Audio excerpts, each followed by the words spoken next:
আমরা এখন একটু বাইরে যাচ্ছি, কিছু কাজ আছে, তারপরে আজকের ডিনারের কিছু প্ল্যান আছে, সেটাও তোমাদের সাথে আমি শেয়ার করব। তো চলো এখন বেরোই। তো আমরা আজকে এসেছি ব্যাঙ্গালোরের মল অফ এশিয়া, কারণ আজকে আমাদের এই মলে কিছু কাজ আছে, যার জন্য আমরা এখানে এসেছি। এই কাজগুলো মিটে গেলেই আমরা যাব বাইরে খেতে। আর আই প্ল্যানেটে আমাদের খুবই একটা গুরুত্বপূর্ণ কাজ ছিল।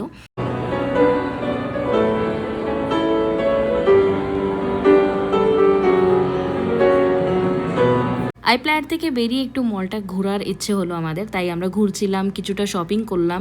আর এখানে অনেক রকমের নানান রকমের তোমরা ইম্পোর্টেড ভেজিস অ্যান্ড ফ্রুটস পেয়ে যাবে। আর এটা একটা বেরি ছিল, যেটা আমি অনেক আগে ট্রাই করেছিলাম, কিন্তু ওর নামটা আজকে আমি ভুলে গেছি, তাই আমি তোমাদের বলতে পারলাম না। অনেক রকমের ভেজিস তোমরা দেখতে পাচ্ছ, তারই সাথে সাথে নানান রকমের ড্রিঙ্কস এখানে ছিল। খুবই রং বেরঙি, খুব দারুণ লাগছিল দেখতে, আমার তো খুব ভালো লাগছিল। আর তারই সাথে সাথে নানান রকমের চিজ আমি দেখলাম, যার মধ্যে অনেকগুলোর নাম আমি জানতাম আর কিছুটার নাম আমি জানতাম না।